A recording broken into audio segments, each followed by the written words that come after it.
खुसुक्क पो गर्नु पर्थ्यो त केपीले किन लगायो भनेर विरोध भयो। तपाईँको पनि अहिलेको प्रश्नले तपाईँ पनि त्यही पक्षमा हुनुहुन्छ कि जस्तो शङ्का लाग्यो। होइन उहाँ जस्तो मान्छेले त्यसो भन्नुभएको छ भने उहाँको मेन्टल डिसअर्डर भएछ भन्ने कुरो बुझ्नुपर्ने हुन्छ। र त्यस्तो भन्नुभएको भने चाहिँ उहाँ सुन्नुहोस् न, उहाँको मानसिकतामा गडबडी विगत पनि भयो। किनभने त्यो 31 सालमा चौथो महाधिवेशन गरेपछि गद्दार पुष्पलाल भन्ने किताब लेख्नुभयो र अहिले जुन माओवादीका विभिन्न गुट छन् त्यही गद्दार पुष्पलाल पढेर राजनीति गएकै हुनाले सही बाटोमा छैनन्। अनि प्रश्न उठाउनु भनेको चाहिँ प्रकारान्तरले राष्ट्र भनेकै राष्ट्रद्रोही चिन्तन भएका मान्छेले चाहिँ विश्लेषण गरे भने त त्यही गर्छन् जो राष्ट्रद्रोही छन्। तर यो देशलाई यति पनि माया भएका मान्छेले केपी ओलीलाई अरू गाली गर्लान्, छुचो छ, अनेक चाहिँ तुक्का हान्छ, कोनी के भन्लान्। मलाई त्यसमा केही भन्नु छैन। राष्ट्रको सवालमा त्यति डरो मान्छे चाहिँ अरू पनि भइदिए हुन्थ्यो भन्ने चाहने मान्छे अहिलेसम्म देखिया छैन। फल्नालाई प्रधानमन्त्री बनाऊ, बनाएन भने राष्ट्रपतिले शपथ खुवाएन भने खबरदार भनेर लेखिँदैन। संसारको कुनै पनि देशको, संसारमा संयुक्त राष्ट्रका सदस्य राष्ट्र 193 छन्, संसारमा 216वटा देश छन्। कुनै पनि देशको कुनै पनि संविधानले अदालतले त्यस्तो गर्दैन। राजनीतिक दलका समितिका सदस्यहरूले सर्वसम्मतिले पास गरेको त्यो विधेयकलाई अहिलेको सरकारले, गठबन्धन सरकारले फिर्ता लियो। अनि त्यसपछि अर्को विधेयक लग्यो, त्यो चाहिँ छलफल गर्न नपर्ने गरी समितिमा लान मानेन। जबकि एउटा विधेयकमा 45 जना संसदले अब त्यसको संशोधन हालेका छन् र एमालेको मात्रै 32 जनाले संशोधन हालेका छन्, एमालेको पार्टीको मात्रै। स्टललाइन चुनीको फ्रेममा केन्द्रीय अनुशासन आयोगका अध्यक्ष नेकपा एमालेका नेता भन्नु न। अनि ठिकै छ, म त्यो कुरालाई इन्क्लुड अरू त केन्द्रीय सदस्य पनि, केन्द्रीय सदस्य पनि पदेन हो, पोलिट ब्युरो पनि पदेन हो, थाई समिति पनि पदेन हो, सबै हुँदै हो। त्यो त यहाँलाई स्वागत छ कार्यक्रम। धन्यवाद छ। एमालेको पछिल्लो कामहरू क्या, जस्तै एमसिसीको विरोध गर्ने तर त्यसमा समर्थन गरे जस्तो गर्ने, समर्थन पनि गरिदिने। अहिले नागरिकता विधेयक पास भयो, हिजोदेखि विरोध गर्न थाल्नु। अस्ति के गरे? अस्ति सदनमा चाहिँ गर्ने दोधारे चरित्र, दुई धारको कुरा। यो के हो सर? यसलाई कसरी हामी जस्तो जनताले चाहिँ कसरी बुझ्ने? मनोजजी, तपाईँले बडो महत्त्वपूर्ण प्रश्न सोध्नु भएकोमा म धन्यवाद दिन्छु। अब यो एमसिसीको विषय के हो भने यो टाइममा होइन, योभन्दा पहिले केपी ओली प्रधानमन्त्री हुनुहुन्थ्यो। प्रधानमन्त्री भएको बेलामा महाभूकम्पले 10 खर्बको यो देशमा क्षति भएको थियो। त्योभन्दा पछि नाकाबन्दीले 15 खर्ब क्षति भयो, त्यो बेलाको प्रधानमन्त्री उहाँ। त्यसपछि नाकाबन्दी 2027 सालमा उत्तरी सिमानामा भारतीय सैनिक चेकपोस्ट हटाए बापत नाकाबन्दी भयो। 2045 सालमा चीनबाट हतियार किने बापत नाकाबन्दी भयो। र अहिले संविधान, नेपाली जनताले संविधान आफ्नो बनाए बापत नाकाबन्दी भयो। नाकाबन्दी दरसित अडिनु भयो। त्यसपछि चीनसँग व्यापार पारमान सन्धि चाहिँ हजारौँ वर्षदेखि व्यापार त हुन्थ्यो, सन्धि भएको थिएन। उहाँले त्यही गर्नुभयो। त्यो सक्ने बित्तिकै जबकि प्रचण्डजीले छानेका 9 जना मन्त्री थिए त्यतिखेर पनि, संयुक्त सरकारै हो, उहाँले अविश्वासको प्रस्ताव राख्नुभयो। अहिलेकै गठबन्धनकै शेरबहादुर र उहाँले राख्नुभयो। केपी ओलीको सरकार ढल्यो। त्यसपछि चाहिँ यही गठबन्धनवाला सरकार भएको बेलामा यो चाहिँ एमसिसी चाहिँ सम्झौता अमेरिकासँग भयो र हस्ताक्षरकर्ता अहिलेको सरकारको प्रवक्ता। सवाल यो पढ्नुहोस् न। अब तपाईँले जनतालाई र तपाईँलाई पनि जस्ता तस्तै जान्न खोजेको भन्ने लागेर मैले चाहिँ तथ्यसहित राखेको, मितिसितिसहित चाहिँ होइन। त्यसले गर्दाखेरि चाहिँ त्यो सम्झौता भयो। सम्झौता भइसकेपछि के हुन्छ भने, सम्झौता भयो कहिले भयो भन्दाखेरि चाहिँ केपी ओलीको सरकार अविश्वास प्रस्ताव राखेर ढालेपछि चीनसँग सम्झौता गरे बापत, व्यापार पार्न सन्धि गरे बापत, इन्डियाले नाकाबन्दी गर्दाखेरि चट्टान जस्तो उभिए बापत अविश्वास प्रस्ताव ढाल्नुभयो। ढालेर बनेको अहिलेको गठबन्धनको शेरबहादुरजी र प्रचण्डजीहरूकै सरकार थियो, त्यसरी बन्यो। र त्यही बेलामा अमेरिकासँग चाहिँ एमसिसी सम्झौता गरेर आउनुभयो। पछि 2 जना पालै प्रधानमन्त्री हुनुभयो, एकचोटि प्रचण्डजी हुनुभयो, एकचोटि शेरबहादुरजी हुनुभयो। त्यसपछि चाहिँ 74 को चुनाव भयो, चुनावपछि केपी ओली प्रधानमन्त्री हुनुभयो। र राज्य के हुन्छ भने सुगौली सन्धि तपाईँ हामीलाई चित्त बुझिया छ र होइन? त्यसले त नेपाल राष्ट्र हुनुको मान्यता नै दिँदैन। सुगौली सन्धि 1/3 भन्दा बढ्ता भूभाग हाम्रो गयो सुगौली सन्धिले। त्यतिखेर पनि षड्यन्त्र त्यही लन्चौरबाट भएको थियो। लन्चौरमा ब्रिटिस एम्बेसी थियो है त्यतिखेर है। अब यति भनेपछि अरू मैले व्याख्या गर्नु पर्दैन। दरबारीय षड्यन्त्र भयो र त्यो सुगौली सन्धिपछि यो देशको हितको निम्ति लड्नेहरू बहादुर शाह मारिनु हो, भीमसेन थापा मारिनु, विभिन्न षड्यन्त्रबाट। र अहिले पनि के भयो भने राष्ट्रको सवालमा चट्टान जस्तो उभिए बापत केपी ओलीले पल्टाउनु पर्ने ठानेर त्यतिखेर पल्टाइयो र त्यसपछि 74 को चुनावमा सरकार बन्यो। सरकार बनिसकेपछि सरकारले के गर्यो भने यस्ता सन्धिहरू खुसुक्क दुईटा अधिकृत बसेर दुईटा देशको मन्त्री बसेर गर्नु हुँदैन। यस्तो विषय भनेको संसदमा लगेर संसदले व्यापक छलफल गर्नुपर्छ। किनभने हाम्रो वर्तमान संविधान अनुसार भनेको सार्वभौम सत्ता जनतामा छ। जनताले आफ्ना प्रतिनिधि मार्फत आफ्नो सार्वसत्ताको प्रयोग गर्ने हो। त्यसले गर्दा संसदमा लानुपर्छ, छलफल गर्नुपर्छ भने केपी ओलीले लानुभयो होइन। खुसुक्क पो गर्नु पर्थ्यो त केपी ओलीले किन लगायो भनेर विरोध भयो। तपाईँको पनि अहिलेको प्रश्नले तपाईँ पनि त्यही पक्षमा हुनुहुन्छ कि जस्तो शङ्का लाग्यो। त्यस्तो होइन। संसदमा लानु भनेको सार्वसत्ता सम्पन्न यो देशका 3,14,50,000 जनता, 2,94,00,000 नेपालमा भएका, 22,50,000 प्रवासमा भएका नेपालीहरू जसले आफ्नो मातृभूमि नेपाललाई मान्छन्, नेपालको नागरिकता त्यागेका छैनन्, 3,14,50,000 हो। उनीमाथि वर्तमान संविधानले सार्वभौम अधिकार दिएको छ। त्यो सार्वभौम अधिकार चाहिँ प्रयोग गर्नको निम्ति आफ्ना प्रतिनिधि छाने आउँछ। प्रतिनिधि भनेको अब 35,221 जना चाहिँ स्थानीय तहको निर्वाचित गरे भर्खरै होइन, पहिले पनि गरेका थिए, दोस्रो निर्वाचन भइरहेको छ। अर्को भनेको चाहिँ प्रदेश र सङ्घको चाहिँ भइरहेछ र सङ्घीय सरकार भनेको समग्र परराष्ट्र मामला, रक्षा मामला यी तमाम कुराको चाहिँ जिम्मेवार हो। त्यसले गर्दा विगतको सरकारले गरेको सन्धि सम्झौता संसदमा लग्यो। संसदले के गर्ने? अब यहाँ चाहिँ तपाईँले त्यो प्रश्न सोध्नुभयो। त्यो केपी ओलीको विरोधमा जुन चाहिँ 2077 कार्तिक 18 गते 19 पृष्ठको जुन चाहिँ प्रचण्डजीले अभियोग पत्र लगाउनु भएको थियो, EMCC पनि केपी ओलीलाई आरोप लगाउनु भएको थियो। जबकि केपी ओलीको सरकार ढालेर प्रचण्डजी र अब शेरबहादुरजीले नै हस्ताक्षर गर्नुभएको थियो। अनि विरोध दुनियाँभर भयो। के भयो? अब बाहिर तोडफोड गर्नुभयो, भित्र उहाँहरूले समर्थन गर्नुभयो। किनभने 136 भए त्यो पुग्छ पास गर्नलाई, 165 उहाँहरूसँग छ। किनभने सबै जोड्दाखेरि एमालेबाट निर्वाचित भएका पनि 23 जनाले पार्टीमाथि गद्दारी गरेर पार्टी छोडेर जानुभएको छ। त्यो पनि त्यही टोलीमा छ, प्रचण्डजीको पनि, शेरबहादुरजीको पनि आदि इत्यादि। भनेपछि त्यहाँ हाम्रा विरोध दर्जहरू भएको छन्, यो हो भनेर। तर चाहिँ संसदीय प्रणाली र वर्तमान संविधानलाई मान्ने, संविधानको मान्ने मात्र होइन, यसको मूल निर्माता पार्टी भएको नाताले संविधान अनुसार गरेका कुराहरू एमाले अस्वीकार गर्दैन। जस्तै उदाहरणको निम्ति चाहिँ अदालतले संसद पुनर्स्थापना गर्न सक्थ्यो, अदालतको त्यो अधिकार हो। तर यति घन्टाभित्र फल्नालाई प्रधानमन्त्री बनाएन भने, राष्ट्रपतिले शपथ खुवाएन भने खबरदार भनेर लेखिँदैन। संसारको कुनै पनि देशको, संसारमा संयुक्त राष्ट्रसङ्घका सदस्य राष्ट्र 193 छन्, संसारमा 216 देश छन्। कुनै पनि देशको कुनै पनि संविधानले, अदालतले त्यस्तो गर्दैन। संसद पुनर्स्थापना भएपछि संसदले त्यही निर्णय गर्थ्यो होला, त्योभन्दा फरक गर्थ्यो भन्ने हामीलाई लागेको होइन। तर अदालतले निर्णय गरेपछि हाम्रो त्यसको विमति राख्यौँ, तर चाहिँ हामीले अदालतको निर्णयलाई पालना गऱ्यौँ, त्यसलाई चाहिँ अस्वीकार गरेनौँ।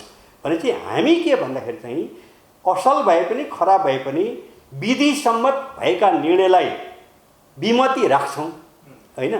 तर जस्तै नागरिकताको सवालमा, अरू सबै नागरिकता सम्बन्धी सवालमा अहिले तपाईँले सुन्नुहुन्छ होला भनेर मैले भनिहालेँ। र योभन्दा पहिले संसदमा 22 महिना छलफल भएको। सबै समितिमा चाहिँ के हुन्छ भने समितिमा हुन्छ हुन्न भन्ने हुँदैन, व्यापक छलफल हुन्छ र एउटा साझा दृष्टिकोण फरक छ भने फरक मत पनि राख्न सकिन्छ।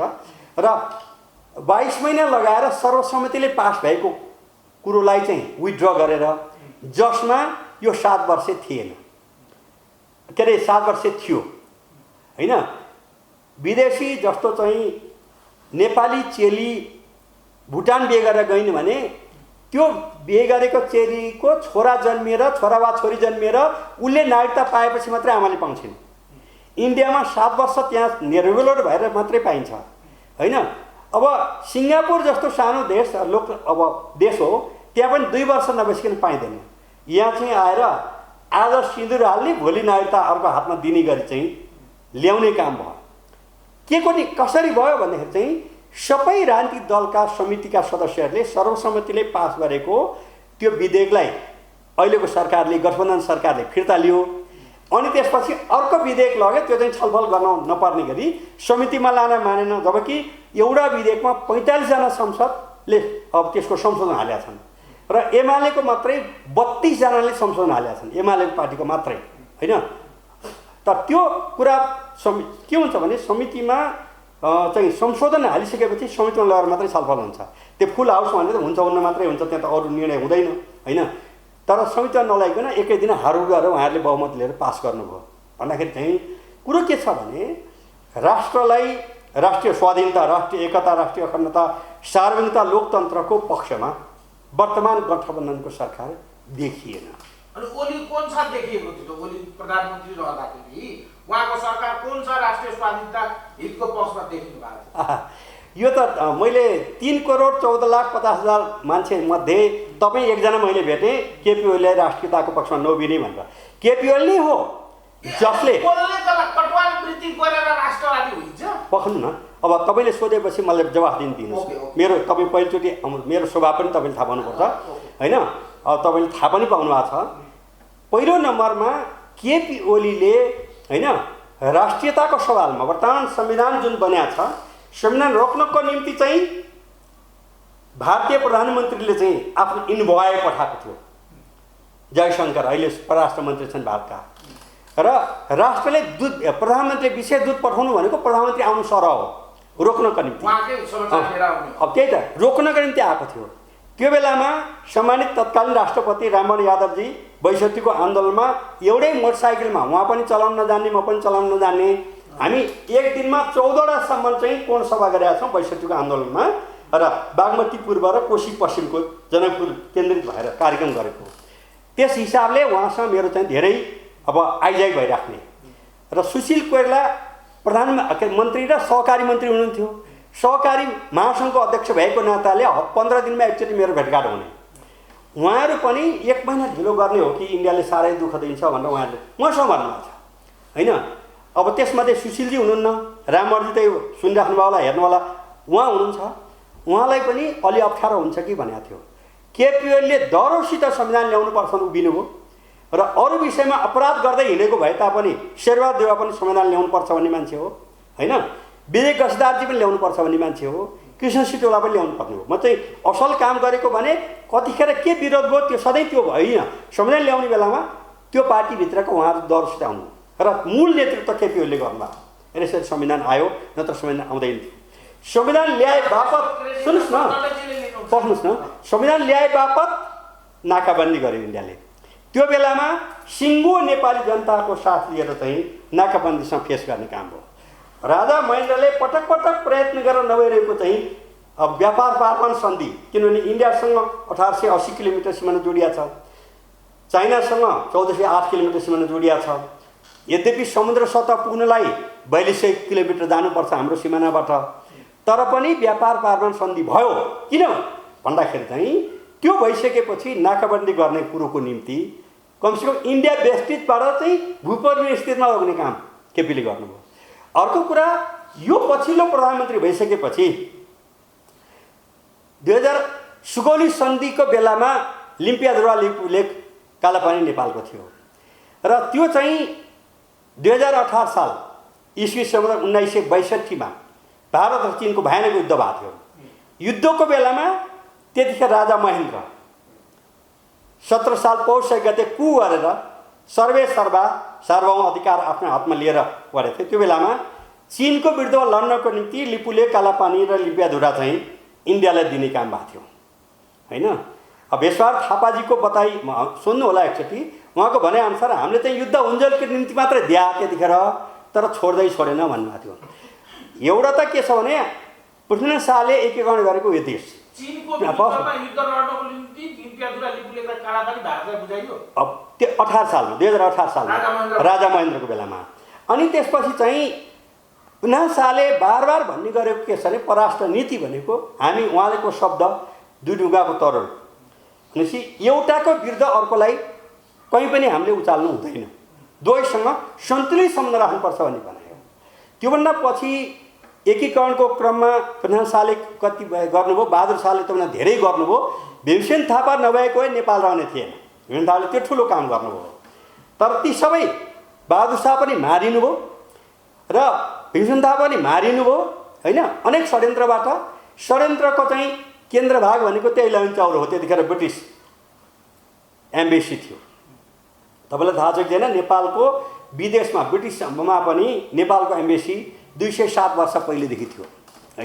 र साउथ एसियामा अरू कुनै देशको थिएन, काउन्सिलको रूपमा थियो, होइन एम्बेसीकै रूपमा चाहिँ भएको 207 वर्ष भयो होइन। नाउँ भनेको त तपाईँको अब त्यो त्यता नजानु न तपाईँले, त्यो चाहिँ 207 वर्ष पोहोर साल 206 वर्षको सेलिब्रेसनै मनाएको छ। त्यस हुनाले नेपाललाई होच्याउने ढङ्गले केही कुरा नगर्नु होला। म चाहिँ त्यो चाहिँ सहन सक्दिनँ, मलाई कुटे पनि हुन्छ, म सहन्छु फेरि होइन। यसरी भयो भन्दाखेरि यो स्थितिमा सबै राजनीतिक दलका फर्स्टम्यानसँग मात्र होइन, फर्स्ट सेकेन्ड थर्ड फोर्थ ऱ्याङ्कका संसदमा भएका सबै राजनीतिक दल, संसद नभएका राजनीतिक दललाई पनि केपी ओलीले कुराकानी गरेर र चाहिँ त्यो जुन 18 सालमा गुमेको जुन छ, जसलाई जनताको बोलीचालीको भाषामा चुच्चे नक्सा भनिन्छ, त्यो पास गर्नुभयो। 77 जेठ 31 गते त्यो पास भयो।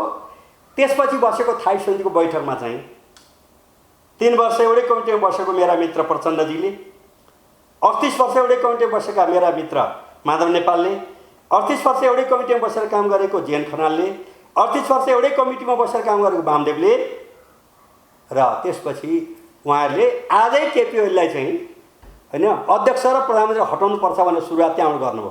किन? चुच्चे नक्सा पास हुने बित्तिकैको पार्टीको थाई समितिको बैठकमा म त त्यसमा भाग लिएको इत्यादि भयो। त्यो भइसकेपछि केपी ओलीले के भन्नु भने तपाईँहरूको भावना मैले बुझेँ। केन्द्रीय कमिटीको 2077 के अरे माघमा भएको केन्द्रीय कमिटीको बैठकले 77 को चैतको 25 देखि 29 गतेसम्म एकताको महाधिवेशन गर्ने भनेको छ। तपाईँहरूले दुईटै पदबाट हट भन्नुभयो, हतार भएछ भन्ने कुरो मैले बुझेँ होइन। किन भइरहेछ भन्ने कुरो त म जानकार छु। तर पनि चैत होइन मौसमी महाधिवेशन गर्नुहोस्, अध्यक्ष को हुने हो सहमतिबाट प्रस्ताव गर्नुहोस् र अर्को प्रधानमन्त्री आम चुनावपछि को हुने हो त्यो पनि तयार गर्नुहोस्। किनभने त्यो अहिलेदेखि पिपुलमा चाहिँ इस्टाब्लिस नभएको मान्छेले प्रधानमन्त्री चलाउन सक्दैन। हामी कहाँ थियौँ? हामी केपी ओलीको राष्ट्रको निम्ति गरेका योगदानसँग सम्बन्धित विषयमा चाहिँ भन्दै थियौँ र नेपालको इतिहासमा सरले यसरी एकोरो भनिरहँदा बिचमा अलिकति मैले आफ्नो कुरा राखिहाल्छु। हुन्छ। जुन केपी ओलीलाई पोलिटिकली स्ट्यान्ड नै भारतले गराएको होइन, उहाँ त्यहीँबाट निर्देशित हुनुहुन्छ। उहाँले भारतकै हिसाबमा महाकाली सन्धि लगाएर सारा कुरा गर्नुभयो। अस्ति गोयलजी आउँदा पनि डाइरेक्ट उहाँको बेडरुममा जानुभयो। उहाँ चाहिँ भारत विरोधी हो अथवा नेपालको 1 नम्बर राष्ट्रवादी हो, उहाँ चाहिँ राष्ट्र विरुद्ध कुनै काम गर्नुहुन्न भनेर कसरी पत्याउने? अब ठिक छ मनोजजी, अब तपाईँलाई त्यही लागेको छ भने त्यो झिकेर आजबाट फालिदिनु होला। म सप्रमाण भन्छु। पहिलो नम्बरमा त केपी ओलीको राजनीतिक जीवन भनेको झापा सङ्घर्षबाट अगाडि बढ्यो। जतिखेर चाहिँ इन्डियामा बसेर मोहन विक्रमजीहरूले चाहिँ गद्दार पुष्पलाल लेख्नुभयो होइन, त्यो बेलामा उहाँ चाहिँ सङ्घर्षकै क्रममा चाहिँ 14 वर्ष जेल पर्नुभयो।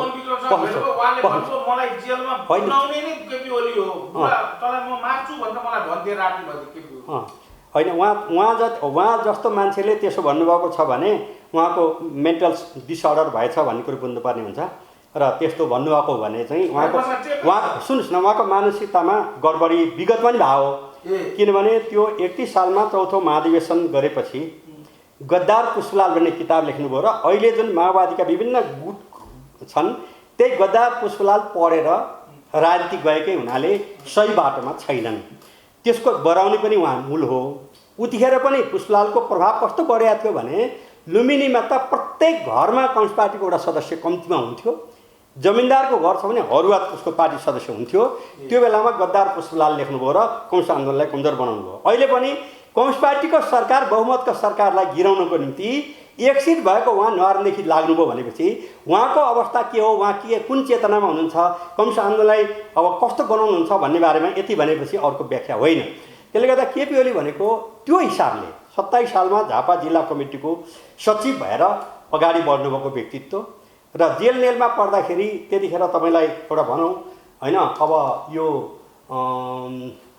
नेपाली कङ्ग्रेसका पनि थुप्रै जेलमा हुनुहुन्थ्यो होइन। त्यसमा चाहिँ यज्ञबहादुर कप्तान र अब नारायण श्रेष्ठ दुईजना पछि मारिनु पनि भयो होइन। उहाँ चाहिँ जेलभित्र मात्रै नभएर जेलभित्रको सेलमा राखिनु भएको। सेलमा राख्दाखेरि त्यो उहाँलाई त्यो भयानक टिबी भयो। टिबी भइसकेपछि चाहिँ होइन, त्यो टिबीको चाहिँ स्पेक्ट्रोमाइसिन धेरै खाएपछि चाहिँ भेस्टिबुलर ड्यामेज जस्तो जेन खनालको त्यस्तो भएको छ। त्यो चाहिँ ड्यामेज भएपछि के हुन्छ भने राति हिँड्दाखेरि भनेको चाहिँ जिउ ब्यालेन्स हुँदैन। यो मर्करी राम्रो उज्यालो छ भने फ्री दिउँसै जस्तो हुन्छ, के पनि अरू समस्या हुँदैन। तर अँध्यारोमा चाहिँ जिउको ब्यालेन्स हुँदैन।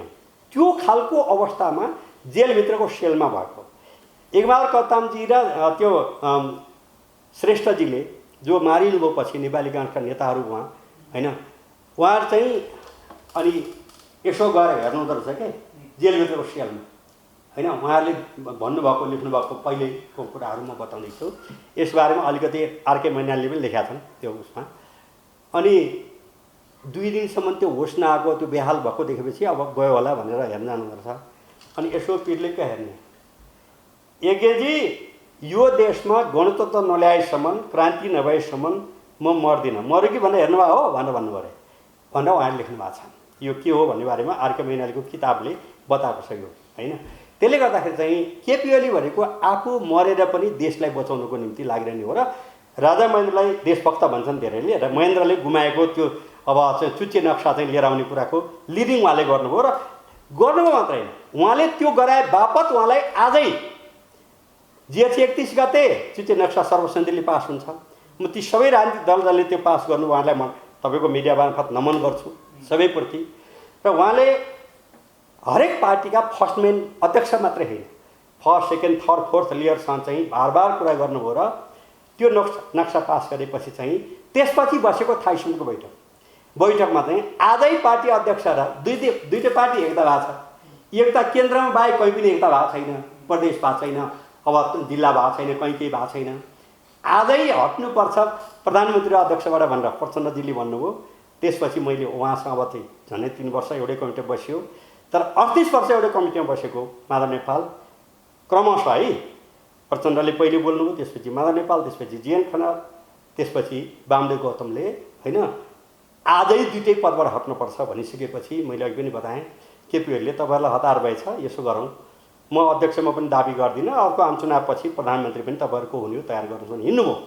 हिँडेपछि मैले त्यही बैठक भने यस्तो सचिवालयसँग 9 सदस्यीय सचिवालय थियो नि त, सचिवालयसँग 73वटा सचिवालयको बैठक चाहिँ केपी ओलीले कसरी चलाउनु भयो होला, मलाई त्यो अचम्म लाग्यो भने मैले त्यहाँ थाइसुङ बैठक। यो चाहिँ पार्टी छोडेर गएको अहिले 3टा पार्टी, माधव नेपालको एउटा पार्टी छ, प्रचण्डको अर्को पार्टी छ, त्यो थाई सुविधा उहाँहरू सबै हुनुहुन्थ्यो। अहिले तपाईँले भनेको कुरा हेरिराख्नु भएको छ भने उहाँहरूले पनि यथार्थ कुरा हो कि होइन भन्ने कुरो महसुस गर्नु होला। र चाहिँ मैले त्यही बैठकमा त्यो भने। र यसरी त्यसले गर्दा केपी ओलीको भनेको नेपालको राजनीतिक जीवनमा तपाईँ मान्नुहोस् नमान्नुहोस्, मन नपरेपछि के हुन्छ भने फुल पनि गनाउँछ क्या, मन नपरेपछि होइन। त्यसले गर्दा चाहिँ केपी ओली तपाईँलाई मन पर्दैन भने अनेक आरोप लगाउनुहोस्, म अब त्यो तपाईँको कुरा भयो। तर म के भन्छु भने राष्ट्रिय स्वाधीनता, राष्ट्रिय एकता, राष्ट्रिय अखण्डता, सार्वभौमिकता, लोकतन्त्र र समृद्ध नेपाल, सुखी नेपाल निर्माणको अभियन्तामा उहाँको लेभलमा हरेक पार्टीमा भइदियो हुन्थ्यो भने चाहने मान्छे म, तर कुनै पार्टीमा छैन। र यो खालको त्यसले गर्दा उहाँमाथि राष्ट्रियताको सवालमा पनि प्रश्न उठाउनु भनेको चाहिँ प्रकारान्तरले राष्ट्र भनेकै राष्ट्रद्रोही चिन्तन भएका मान्छेले चाहिँ विश्लेषण गऱ्यो भने त त्यही गर्छन् जो राष्ट्रद्रोही छन्। तर यो देशलाई यति पनि माया भएका मान्छेले केपी ओलीलाई अरू गाली गर्लान्, छुचो छ, अनेक चाहिँ तुक्का हान्छ, कोनी के भन्ला, मलाई त्यसमा केही भन्नु छैन। राष्ट्रको सवालमा त्यति डरो मान्छे चाहिँ अरू पनि भइदियो हुन्थ्यो भन्ने चाहने मान्छे अहिलेसम्म देखिया छैन। एक दर्जन भ्रष्टाचारको फेरिस छ एमालेको सरकार भएको बेलामा। अनि ठिक छ, एक दर्जन छन् भने यो गाँठोबन्धन सरकार, वर्तमान गठबन्धनको सरकारले कारबाही गरे भयो नि त, प्रमाणसहित कारबाही भयो नि। यसमा त तपाईहरु सबैको राष्ट्रिय सहमति छ नि त, भ्रष्टाचारलाई कारबाही नगर्ने। यो तपाईँको अन्यथा नमान्नु होला मनोजजी, यो बचकाना कुरा मसँग नगर्नुहोस्। भाइ के भन्दाखेरि चाहिँ अब जस्तो चाहिँ ओम्नीको कुरो ल्याएछ, ओम्नीको कुनै औषधि नै ल्याएको छैन, उसले डिपोजिट राखेको 5 करोड जफ्त गरिदिएको छ होइन, त्यही भ्रष्टाचार भन्दा उफ्रिया हुन्छ। अब त्यो गोकुल चाहिँ तपाईँहरू जस्तै पत्रकार हो, 20 वर्ष उसले पत्रकारको भाषामा चाहिँ मन्त्री छु भन्ने बिर्सेको अरे, उसले पत्रकारसँग गफ गरे, त्यो प्रेस ल्याएको पनि छैन, किनेको पनि छैन। स्विजरल्यान्डको त्यो उसले चाहिँ हाम्रो एजेन्ट त्यो मान्छे हुँदा पनि होइन, त्यो किनबेचको कुरा भएको छैन, वक्तव्य आइसक्यो। अब त्यही विषयमा दोष लगाउने काम होला। छुचो कुरा गरे भन्नुहोस् न, छुचो कुरा गरे, यो नभन्नु पर्थ्यो भने अथवा कसैको मन दुखाए होला नि, तर यस्ता कुरा छानबिन होस्, क्लियर होस्, छानबिन गरियोस्। त्यसले गर्दा चाहिँ नेकपा एमालेका कोही पनि सदस्य, केशव बडाल पनि उद्योग मन्त्री भयो, केशव बडाल पनि उच्चस्तरीय भूमिस्तर आयोगको अध्यक्ष भएको र भूमिस्तर आयोगको अध्यक्ष हुँदाखेरि बहालवाला सचिवहरू कृषि, भूमिस्तर, वन, जलस्रोत, न्याय कानुन, उद्योग र चाहिँ योजना आयोगको सचिवहरू पदेन सदस्य थिए होइन। डाक्टर शिव शर्मा, डाक्टर अब दुर्गाधर ढकाल लगायतका हुनुहुन्थ्यो र चाहिँ है उहाँहरूले पनि मलाई छाउनु भयो होला। त्यसपछि उद्योग मन्त्री पनि भएँ म होइन। त्यसले गर्दाखेरि चाहिँ म लगायत हरेक मान्छेको त्यस्तो शङ्का लाग्छ मनोजजीलाई भने छानबिन गराउनुहोस्, वी आर रेडी होइन। नदेखि खुला किताब जत्तिकै छ। त्यसले गर्दा चाहिँ यस्ता कुरा कहिलेकाहीँ के हुन्छ थाहा छ, इमान्दार मान्छेलाई भ्रष्टाचारी किन बोलिन्छ भने नि, इमान्दारलाई भ्रष्टाचारी भनिसकेपछि जनतामा इम्प्रेसन के पुग्छ भने सबै उस्तै रहेछन् भन्ने भयो। अनि अपराधी साँच्चैको अपराध गर्ने, भ्रष्टाचारी गर्ने जोगाउनको निम्ति चाहिँ त्यस्तो आरोप लगाइन्छ होइन। मलाई लाग्छ मनोजजीले सबै भ्रष्टाचारीलाई जोगाउनुको निम्ति नै यो भन्नु होला भन्ने मैले भन्न खोजेँ होइन। तर के छ भने आम रूपमा मान्छे चाहिँ राम पनि भ्रष्टाचारी, श्याम पनि भ्रष्टाचारी, हरि पनि भ्रष्टाचारी भनेपछि साँच्चैको भ्रष्टाचारी त्यसमध्ये एउटा छ भने ऊ जोगिनी भयो नि त। भन्दाखेरि जो भ्रष्टाचारी छ ऊ दण्डित हुनुपर्छ। मेरो मान्यता हो, मेरो माग हो, छानबिन होस्, आयोग बनोस्। तर यत्तिकै कुनै मान्छेलाई भ्रष्टाचारी, तपाईँ लामै समय पत्रकार भयो, अब हुनुभयो, तपाईँले मलाई चिन्नु पनि हुँदो रहेछ पहिलेदेखि नै होइन। कुनै मान्छे, कुनै घटना छ तपाईँलाई, एकजना महिलाको चरित्रबारेमा कुनै मिडियाले छाप्यो, सुइसाइड गरिदियो ओके, सुइसाइड गर्यो। त्यसले गर्दा त्यति मात्र होइन, यो मेलम्चीमा समथिङ ट्यापोरेल चाहिँ त्यसको प्रमुख हुनुहुन्थ्यो। असाध्यै इमान्दार ब्युरोक्र्याट हो र सबभन्दा सम्मान गर्नुपर्ने ब्युरोक्र्याट हो। उहाँको नाउँमा एउटा पत्रिकाले चाहिँ वारपारको ब्यानर प्रचार गर्यो भन्दा चाहिँ ऊ 100को पैसा नखाने मान्छे गरे, त्यही दिन बेलुका सुइसाइड गरे होइन। सहसचिव तहका हुन् र चाहिँ मेलम्ची खानेपानीमा सरकारले पठाएको मान्छे। भन्दाखेरि चाहिँ इमान्दारलाई भ्रष्टाचार भन्नु भनेको प्रकारान्तरले भ्रष्टाचारीलाई जोगाउनुको निम्ति गरिएका प्रयासमा बुझ्नुपर्छ र त्यस्तो कुरा कहिले पनि नगर्नको निम्ति म निवेदन गर्छु। पछिल्लो समय नागरिकता विधेयकको एमालेले जुन विरोध गर्यो त्यसमा मैले प्रश्न गर्दा तपाईँले के भन्नु भने ओलीको सरकार भएको मलाई पनि उहाँले ल्याउनु भएको, तर उहाँले टेस्टिङको लागि ल्याउनु हो होइन। जनताले के भन्छन्, नत्र खुसुका पास गरे भइहाल्थ्यो। अहिले चाहिँ खुसुका पास नगरे पनि बाहिरबाट गरे पनि त्यसमा एमालेको समर्थन होइन। मनोजीले चाहिँ अलिकति अध्ययन गर्नुपर्ने रहेछ, मैले यति मात्रै भन्छु होइन। तपाईँको अध्ययनमाथि मेरो प्रश्न होइन। प्रश्न के हो भने मैले अघि भर्खर बताएको पनि संसदमा कसैको, म चाहिँ अब वर्तमान संविधानको पनि पानी पछि हस्ताक्षरकर्ता हुँ। 601 जना संविधान सभा सदस्य मध्ये 15 जना सबभन्दा सक्रिय मध्ये म पनि हो होइन। त्यसले गर्दाखेरि चाहिँ संसदमा वा संविधान सभामा जे भए पनि त्यो संशोधन कसैले हालेपछि समितिमा जान्छ। योभन्दा पहिले 22 महिना त्यो समितिमा छलफल भयो सर्वसम्मति बनाउनुको निम्ति। सर्वसम्मतिले पास भयो। त्यहाँ काङ्ग्रेसका पनि छन्, माओवादीका पनि छन्, अब माधव नेपालका पनि छन्, के अरे समाजवादीका, सबै एमालेका पनि छन्। सर्वसम्मतिले समितिमा के छ भने एक सिट मात्रै जितेकाहरूको पनि एउटाभन्दा बढी रोजिया ठाउँमा 2-3टामा चाहिँ बस्न दिया हुन्छ। समितिमा सर्वसम्मतिले पास गरेको कुरा त्यही पास गर्नु पर्थ्यो भन्ने हाम्रो भनाइ हो। सर्वसम्मति पास गरेको कुरालाई चाहिँ वर्तमान गठबन्धन सरकारले फिर्ता लियो। किन त्यो त संसदको समिति भनेको चाहिँ मिनी पार्लियामेन्ट भनिन्छ। त्यसले हो बहस गर्ने, त्यसले हो छलफल गर्ने। फुल हाउसमा त हुन्छ हुन्न भन्ने टाउको गन्ने कतिवटा टाउको कसको छ त्यही पास हुन्छ, त्यसमा अर्थ केही हुँदैन। बहस हुन्छ, जनताले सुन्ने कुरो हुन्छ।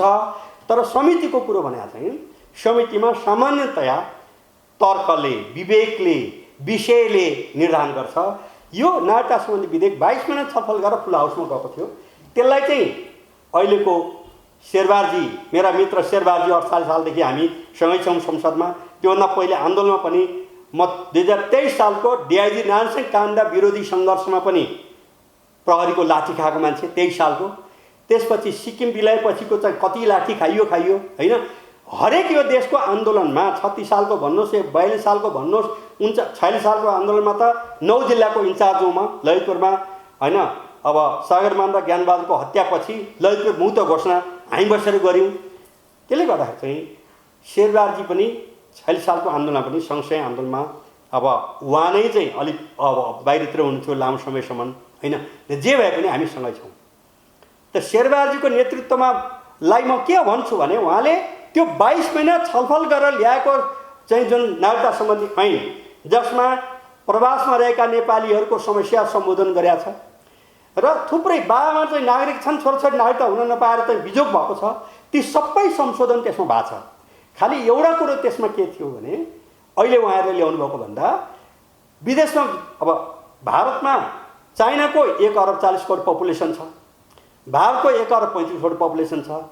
अब सन् 2023 मा त चीनलाई पनि उछिन्छ भन्ने छ होइन। नजिकैको बङ्गलादेश पनि नेपाल जति क्षेत्रफल छ, 18 करोड पपुलेसन छ होइन। यस्तो बिचमा रहेको यो देशले होइन बे गर्ने बित्तिकै नागरिकता भन्दा पनि उहाँ लगातार बस्नुभयो भने यति वर्ष बसेपछि त्यसमा पनि 7 वर्ष भने ठाउँलाई बार्गेनिङ गरौँ, 6 वर्ष 5 वर्ष गर्ने हो कि गरौँ। किन सिङ्गापुरमा 2 वर्ष भनेको छ। भुटानमा छोराछोरीले नागरिकता पाउने उमेर भएपछि मात्रै आमाले पाउँछिन्। इन्डियामा हाम्रा चेली बिहे गरेर थुप्रै जान्छन् 7 वर्ष नभइकन। 7 वर्ष सुन नेपालको सेनाले हतियार किन्दा भारतसँग सोध्नुपर्छ। अनि यो देशको सार्वभौम सत्ता कहाँ भयो त? राष्ट्रिय अखण्डता सुन्नुहोस् न, तपाईँले सार्वभौमता छैन भनेर चाहिँ प्रचार गर्न रहर छ भने मलाई केही भन्नु छैन। अनि सार्वभौमता सम्पर्क पस्नुहोस् न। तपाईँको यो अलिकति अभ्यास गर्नुहोस् है। मैले यसो मात्रै प्रयोग गरेँ। पहिलोचोटि आजमा धेरै थियो भन्दिनँ, अभ्यास गर्नुहोस्। तपाईँ कोसँग कुरा गर्दै हुनुहुन्छ र के कुरो पिपुलमा लाँदै हुनुहुन्छ भन्ने कुरो चाहिँ हुनु पऱ्यो। म के भन्दैछु, तपाईँले चाहिँ अब सार्वभौमता नै छैन भन्नुहुन्छ। एक त तपाईँले भनेको कुरो गलत छ कि यो यही विषयमा यो पछिल्लोचोटि होइन, पहिलोचोटि केपीले प्रधानमन्त्री राखेर चाहिँ होइन इन्डियाका 4 जना नेपालका 4 जना बसेर भेषवार थापाको संयुक्तमा होइन इपिजी गठन भयो।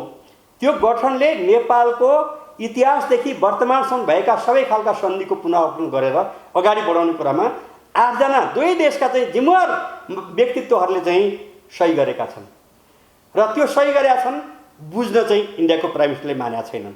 त्यो केपी ओलीकै नेतृत्वमा चाहिँ भएको बेलामा यो बन्या हो। अनि पस्नुहोस् न, मानेका छैनन् होइन। त्यो सबै रेडी छ, इत्यादि छ, सबै छ। यो बारेमा अरू डिटेल बुझ्नु पर्यो भने संयोजक डाक्टर भेषवार थापा हो, उहाँलाई बुझ्नु होला। अनि बहुत नेपाललाई माया गर्ने मान्छे हो। 18 सालमा गल्ती भएको कुरालाई पनि उहाँले महसुस गर्नुभएको छ, महेन्द्रको बेलाको पनि त्यो हो। त्यसले गर्दाखेरि चाहिँ अब यस्तो स्थितिमा 1950 होइन कि हतियार सम्बन्धी सवालमा तपाईँले अघि मैले पनि भनेको थिएँ 45 सालमा चाइनाबाट हतियार किने बापत नाकाबन्दी भयो होइन। हतियारको बारेमा अरू थुप्रै करेक्सन गर्नुपर्ने कुरा इपिजीले चाहिँ अगाडि सारेको छ। हामी त्यो स्ट्यान्डमा छौँ होइन। त्यो बारेमा व्याख्या गर्नु परेन। इपिजी जुन चाहिँ भेषवार थापाजीको संयुक्तमा निलामर आचार्य, राजन भट्टराई र अधिकारी समेत बसेर बनाएको छ नेपालको। इन्डियाको पनि 4 जना थिए, उनीहरूको नाम मैले भन्न सक्दिनँ। अब त्यो छ। तर त्यो हतियारको सवाल के रहेछ भने 1950 को त्यो सन्धि भयो तपाईँले अघि भने र हतियार सम्बन्धी चाहिँ 1965 मा राजा महेन्द्रै पावरफुल भएको बेलामा रणधीर सुब्बा विदेश मन्त्री भएको बेलामा चाहिँ हतियार किन्दाखेरि इन्डियाबाट किन्ने, इन्डिया बाहेकबाट किन्नु पर्यो भने इन्डियाको अनुबाट मात्रै किन्ने सम्झौता गर्ने चाहिँ पञ्चायतकालका रणधीर सुब्बा प्रदेश मन्त्री हुनुहुन्थ्यो। उहाँ बितेर गइसक्नु भएको छ। मैले नाउँ लिएर यसरी भन्नुपर्दा मलाई खुसी छैन, दुःख लागेको छ होइन। तर पनि के छ भने जे सत्य इतिहासका सत्य कुराहरू राम्रो भए पनि नराम्रो भए पनि म चाहिँ त्यो नेपाली जनताले थाहा पाउनुपर्छ भनेर तपाईँको सामने भनेको छु। 1950 को सन्धि होइन कि 65 को सन्धिले चाहिँ त्यो गरेको छ। 50 सन्धि चाहिँ ठिक थियो भन्न खोजे होइन। 50 सन्धिको बारेमा त पुनरावलोकन गरेर त्यो ल्याउने कुरा चाहिँ केपी ओलीकै नेतृत्वको प्रधानमन्त्रीको कालमा चाहिँ त्यो डड्डा बनाएको छ होइन। त्यो धेरै महत्त्वपूर्ण छ, त्यो अगाडि बढ्दाखेरि हुन्छ। त्यसले गर्दाखेरि चाहिँ हाम्रा केही समस्या छन्। तर त्यति भन्ने बित्तिकै तपाईँको अहिले भनेको कुरा मलाई कटक्क दुख्यो, हाम्रो देश सार्वभौमसत्ता नै सम्पन्न छैन भनेर भन्नु।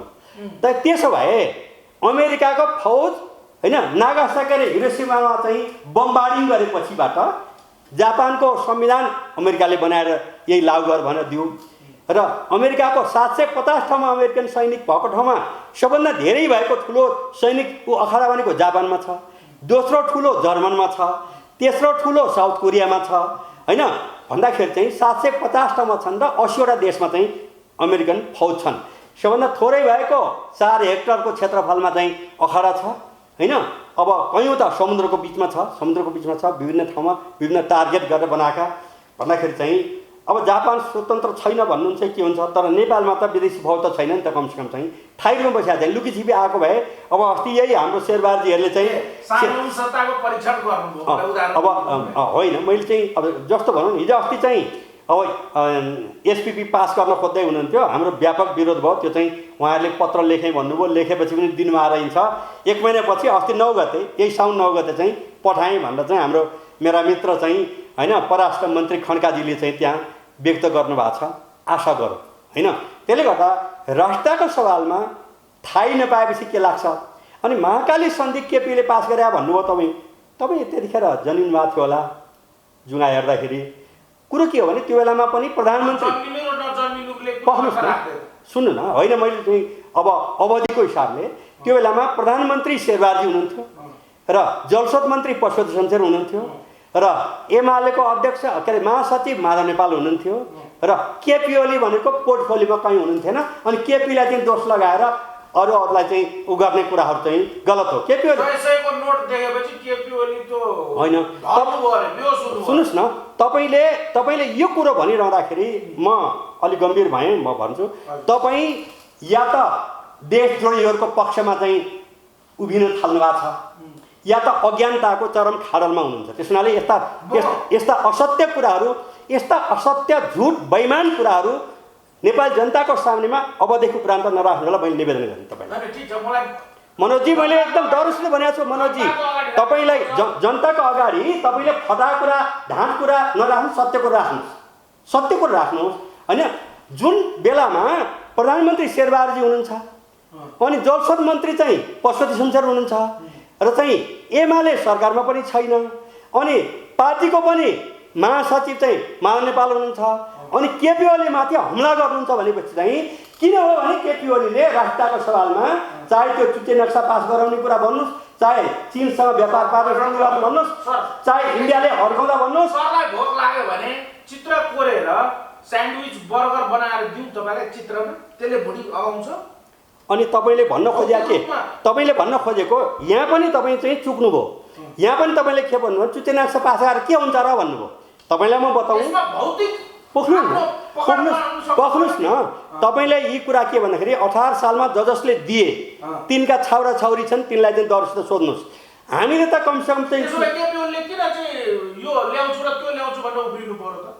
अब देशभर सुन्नुहोस् न, पख्नुहोस् न, तपाईँको यो यहाँनिर पनि मैले सिरियस सुन्नुहोस् है, तपाईँ एकदम गम्भीर त्रुटिपूर्ण सवाल गर्दै हुनुहुन्छ। म यसको बताउँछु। तपाईँको कुरो के हो भने मैले बताउँदैछु, तथ्य बताउँदैछु दुनियाँमा होइन। चाइना र रुसको बिचमा 300 वर्षदेखि सीमा विवाद थियो। चीनले पनि आफ्नो कुरो छोडेको थिएन, रुसले पनि छोडेको थिएन। दुईटै देशमा कम्युनिस्ट पार्टीको सरकार थियो। 1917बाट चाहिँ पख्नुहोस् न, 1917 लेनिनको नेतृत्वमा रुसमा र मौसुमको नेतृत्वमा 1949 क्रान्ति भयो र 1978सम्म त मौसुमै हुनुहुन्थ्यो 76सम्म भन्दाखेरि पछि जब कम्युनिस्ट पार्टी रुसमा ढल्यो त्यसपछि चाहिँ त्यो 300 वर्ग किलोमिटरको विवाद थियो त्यो टुङ्गियो अहिले टुङ्गिया छ।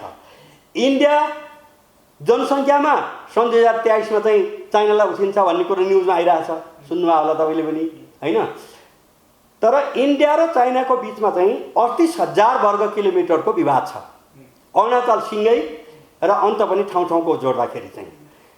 र संसारमा भियतनाम र चीनको बिचमा पनि विवाद छ, जापान र रुसको बिचमा पनि विवाद छ, जापान र चीन के अरे कोरियाको बिचमा पनि विवाद छ। अनि विवादितलाई राष्ट्रको संविधानमा हाम्रो नक्सामा सर्वसम्मतिबाट हाउसबाट अगाडि बढाउने कुरोलाई यो केही पनि होइन, यो कुनै अर्थको छैन भन्नु भनेको चाहिँ प्रकरणहरूले यो पास गर्नु हुँदैन थियो भन्ने कुरालाई बल मद्दत पुर्याउनेमा पुगिन्छ। त्यसमाले मनोजजी तपाईँ देशभक्त हुनुहुन्छ भने त्यस्तो कसैलाई पनि यस्ता कुरा नभन्नु होला, त्यस्तो होइन। त्यसले गर्दा चुच्चे नक्सा पास भयो, त्यो पनि पास किन गर्नु पर्यो भन्दाखेरि चाहिँ इन्डियाको 370 संविधानको दफा अनुसार